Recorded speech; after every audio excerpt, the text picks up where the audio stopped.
On behalf of Ateneo de Manila University, I welcome you, Atenean student leaders from across the country, to this year's virtual Ignacianidad.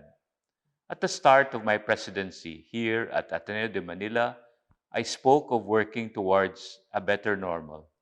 This means building on what we've learned from crises so we can change our way of life for the better, away from our pre-pandemic business as usual mindset. In this better normal, change is not merely on the surface. Here, the change being asked of us is one that really goes deep down our core, shaking and disturbing it, transforms our minds, hearts, and souls, and moves us to act. It is a change that calls for a better, different, and human future. As we cope with multiple crises, everyone has been trying to find a new way forward.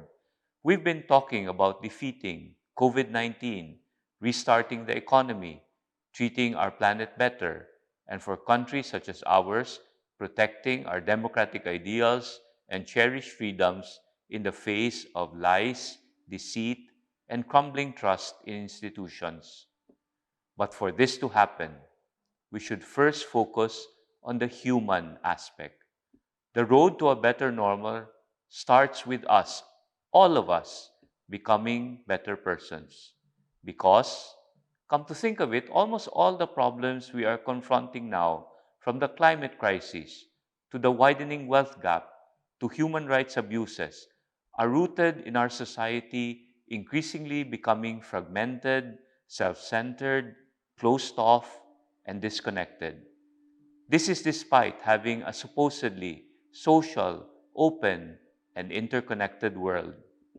So, as we attempt to move towards a better normal, we first need to pivot towards a kinder, more compassionate, more empathic, and more engaged society. In short, a more humane society. This presents us an opportunity to think and discern. What ideas should we abandon and what should we embrace? How do we start talking to each other again, past the stereotypes, echo chambers, and biases? How do we really connect to each other as people? And how do we work together to achieve our common goals? These are just a few of many questions that I am sure will arise from this conference. There will be a lot of things to think about, and the coming 2 days present you, our student leaders, an opportunity to really dive deep into these questions. Let your conversations and reflections be guided by our shared faith and our Jesuit ideals, particularly being persons for and with others.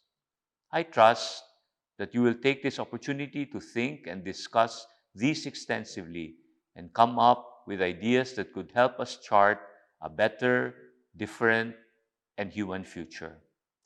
And I also trust that you will be receptive to the diversity of opinions and ideas that the other delegates will bring to the table, truly listening and truly open to discourse. At the end of this year's Ignacianidad, I pray that your experiences and learnings will spark real change within yourselves and in your communities. Thank you, good luck, and again, welcome to this year's Ignacianidad.